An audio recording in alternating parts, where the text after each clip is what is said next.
Take a look from table 3. Oh, table 3, you're struggling today. Are you in the negative? Or table 4, sorry. Table 4. Remember, when the bell rings, your voice has to go all the way. We need to know when Max was to blame. Okay, so we're going to talk about this. I'm going to call you one person at a time. We're going to go through each of these charts together. We had a lunch fight. You got all your witness accounts.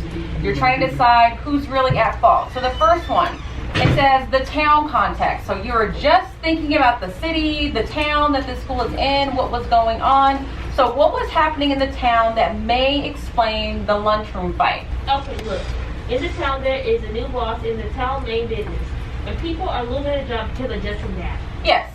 Justin's dad is the boss at this at this business. He's reorganized it, and based on the choices he made, people have lost their jobs. You guys agree? Yeah. Okay. So you should have something like that typed in your chart. How do you know that? The English teacher and Max's mom. The English teacher mentions it, and Max's mom. Okay. Good. Did your group decide whether or not those people were reliable or not reliable, and why? Okay, one of them is reliable, and that's the lunch lady, right? Mm-hmm. And then Max's mom, we don't know, like she may be like covering for her son. Mm-hmm. Well, you know how like how mom be. They were like, oh, my son not even in trouble, okay? Mm-hmm. She may be that type of mom. So you think the cafeteria, was it the cafeteria worker or the English teacher? It was The English teacher's reliable. Mm-hmm. Okay. Very. Why do you feel like she's reliable? So like she don't pick favorites. Like she works in a cafeteria. I know she mad. She didn't pick favorites.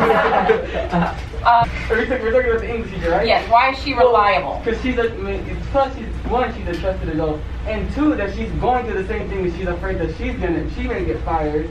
So she's like, I see where that tension's coming from. So generally speaking, you both feel like she's reliable because she's a trusted adult. She's a trusted adult.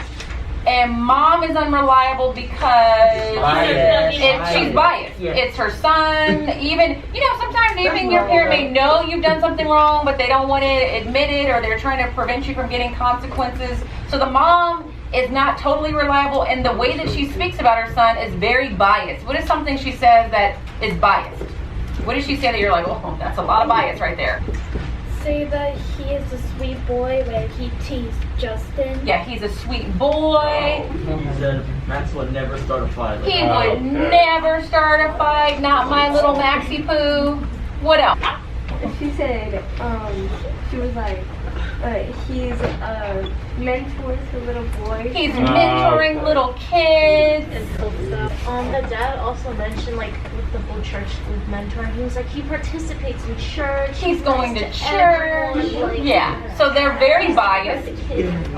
So mom is probably unreliable. Now let's look at the school. What was happening in the school? What was going on in the school? Max and his friends teased Justin around under their breath and also laughed about it. Max and his friends have been seen teasing Justin in different ways, okay? Who said that? How do we know this is true? Go ahead. Jamie. Who? Jamie. Jamie, and Jamie is who? She was a student in the English class. A student in the English class is saying this is happening. And Megan. Megan says it. And so we know that multiple people have said, well, Max and his friends have been teasing Justin to a certain extent, okay?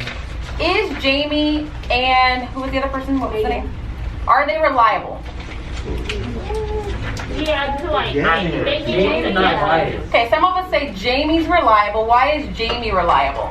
They're unbiased. She's unbiased. How do you know she's unbiased? She's not friends with anybody. She's just a cousin. Yeah, she says, I don't really know either one of them, so you know that she's not overly attached to one versus the other, so you would assume, as the principal, she's just reporting what she saw. And then the other person, the girlfriend, right? Why is she unreliable? What would make her less reliable than Jamie? I think something that would make her unreliable is the fact that she's in a relationship with Max and that she can cover up for him. But also, she mentioned a change in Max's mood and like stated that he's had a change in his attitude towards her and others. So I feel like it could go both ways in that situation. If I were the principal, I would say she's not necessarily unreliable based on what she's saying, but her relationship to Max may make her unreliable. But I do acknowledge the fact that she seems to be telling the truth. She's acknowledging that he's been different. She's acknowledging that something's a little off. So it doesn't seem like she's trying to cover him, like just for the sake of covering, okay? Do we all agree with that? I gave him the gum that I've been chewing on all morning. He gave it right back to me. I went out to play alone. I shot baskets until the ball got stuck up on the roof. I threw a boomerang, it never came back to me. And all the while, I listened to my dad chopping and stirring and blending the ingredients of enemy pie.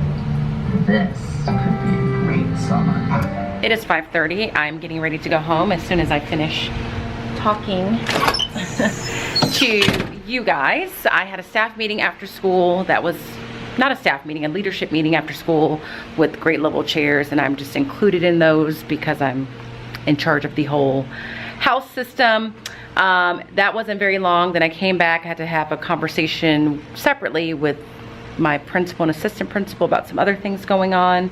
And then I talked to Taylor for a while, made sure I had everything ready for tomorrow, sent a couple emails, and now we're here. So I'm really excited because it's 5:30 and I'm getting ready to leave. I could have left sooner, but you know, I was socializing there for a minute. But I don't have to go home and cook. I'm confident that I'm going to be able to walk Riley again today, and I think I'm going to be able to go to bed on time or early enough for me to wake up and exercise in the morning. And I have not done my morning workout for 2 weeks. Well, really for weeks because I've been injured, but I'm just excited to almost be back exactly in a routine, or in the routine I was in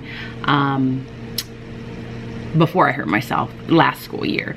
So I'm gonna share with you what I did today. I'm trying to be a little bit better and get some footage of things while I'm doing it so that you can kind of see it in action as opposed to me just talking about it.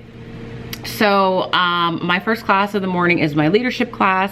So we did a lesson from a website called Character Strong, and we talked about the difference, or we began the conversation on the difference between character and personality. And the premise of that is teaching them that personality is kind of what you are born with. It's just innately who you are, whereas character is something you have to develop by just making a habit of making right choices. So we started that. We will finish that tomorrow. And then it also introduces the 4 different stages of character development. And so tomorrow we're supposed to play 4 corners so that we can practice understanding the definition of the 4 different stages of character development. And I will try and remember to share that with you tomorrow. And then with history, which is what I teach first now, we did lunchroom activity part 2. Again, these 2 lessons came from the Stanford History Education Group, and again, I cannot recommend them enough. They are great lessons for teaching the concept of sourcing materials, understanding how people's perspectives affect the way that they tell you information, and just bias and things like that. And it does so in a very non-threatening, entertaining way. And so today, built upon yesterday's lesson, and today they had to act as the principal, listen to all the different accounts of this story, and then decide who that was in this fight is going to be the one that's suspended. So my anticipatory set, or the way that I tried to get buy-in, was I told the kids we're gonna watch Cobra Kai in class. And they were like, no, we're not. And I said, we are. Now we're only gonna watch about, I think this clip is about 2.5 minutes of Cobra Kai. I've never seen a full episode of Cobra Kai. I know what it is, but I've never watched it. But there's a lunchroom fight. And so we watched it, and I said, so you know, you're the principal and this is kind of like what you saw. So that was kind of just to get them drawn in. This one I did on Cami through Google Classroom, and I guess I can just show it to you that way. I always lose myself. Okay, leave this site. And the reason why I chose to do this one on Cami is because there were several pages that were required. I didn't want to run all those copies, nor do I want to be carrying around all those copies when it came time to grade it. So I put it on Google Classroom through Cami, and made sure everybody understood how to use Cami, which most of them did because last year. And so the documents they have, I'm not going to open this one with Cammie because I don't want to show a student's name. So they get the background information. You're a principal who's trying to figure out the truth about a lunchroom fight.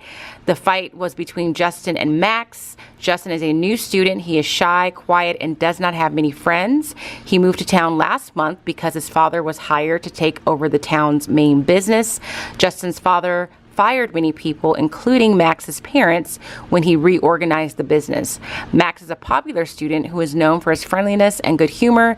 In the past few weeks, however, he has been withdrawn and somewhat depressed. So the sources are these different people that witnessed the fight or know the kids. And so this tied in well with the Cobra Kai clip because I'm like, these are like the people in the clip of Cobra Kai. So Justin is one of the people that was in the fight. Max is the other. Eric is Max's good friend. Anthony was a bystander. Megan was Max's girlfriend. A cafeteria worker, Max's mother, Justin's father. Jamie, who's a student in English class, but is in an English class with them just before lunch, which is when the fight happens, and an English teacher. So what I did after we watched Cobra Kai is I said, we need some actors. And so I called on one person to act out or read expressively the part that they chose. First time I did it with my first class, I didn't have them stand up or anything, and so it was kind of hard to hear them because they have a mask on, and they were just reading really quietly. So in the second class, after I learned that, I made sure to say, you need to be able to read nice and loud so we can all hear you, read expressively, and I had them stand up, and I could hear them much better. And I was thoroughly entertained by the way some of these kids chose to read these different witnesses. So we read it together, and then I told them, your task is now to evaluate the information you're given, the sources, and the reliability of it. So the other thing that they had to complete was this chart. So here it says, use the evidence from lunchroom fight evidence, from the lunchroom fight evidence sheet, excuse me, which is what I just showed you, to complete the table below. Each row on the table should have at least 2 pieces of evidence. So the first table asks about the town context. What is happening in the town that might explain the lunchroom fight? Who said this? And do you think that source is reliable? So all of these questions can be answered from these statements because they all give you different pieces of information as they give you their little quote-unquote witness statement. The second one says school context. What has been happening in the rest of the school? For example, what was going on in the English class? Who said that? Is that person reliable? Why or why not? And then what happened in the cafeteria? Who said that? Is that source reliable? Why or why not? So we talked about this as a class. I gave them about 20 to 25 minutes to complete this as a group. And then after that, I said, okay, now you need to talk with your group again and decide who's going to be suspended. Because one person is going to be considered to be more at fault than the other. A lot of them wanted to suspend both, but I said no. In this case, we're going to suspend the person that we think is the most responsible for what occurred in the cafeteria. And so they had time to discuss with their group, and then we discussed as a class. And luckily, like they were supposed to, the vast majority, if not all of the students, felt like Max was the one that should be suspended. Max was the one that his parents were fired by Justin's father, who's the other kid that was in the fight. Max is the one whose girlfriend reports that he's been a little off lately. His mother also says that he's a little bit off. And so the good news is that kids realized that stories were being corroborated amongst different people, which therefore means that Max is probably the one that started the fight. And so they decide that Max is the one to suspend. They give their reasons why, and then they have to sign their little suspension report. And then they turn that in through Cammie. So that was a lot of fun. And then for language arts, we listened to the story Enemy Pie through Storyline Online, which is a free resource that has different actors and actresses reading picture books out loud. Some of them are dated, like they're older. Some of them are more recent. And for that, I said, now we're just gonna try and plot map the whole story. What was the setting? Who were the characters? What was the conflict? How did the story end? Was there a theme? And so we started that with my first class, and then we didn't even get to listening to the story in my second class because we had a little bit of less time. So I got some footage of me doing the history lesson, and I will insert that either here or I've already shown it to you, but I had a lot of fun with that. I will definitely do that lesson again in the future years to come, because it's a nice way again to talk about sourcing and things like that with history. So that's what we did today. That's really it, nothing else. I went to Starbucks today. It was double star day. The app is fixed. I can pre-order, but that's really it. So I'm gonna go home, walk Riley, try on my crazy socks and figure out which ones I want to wear, because tomorrow's crazy sock day, and get some things straightened and smoothed out with 5-star and that.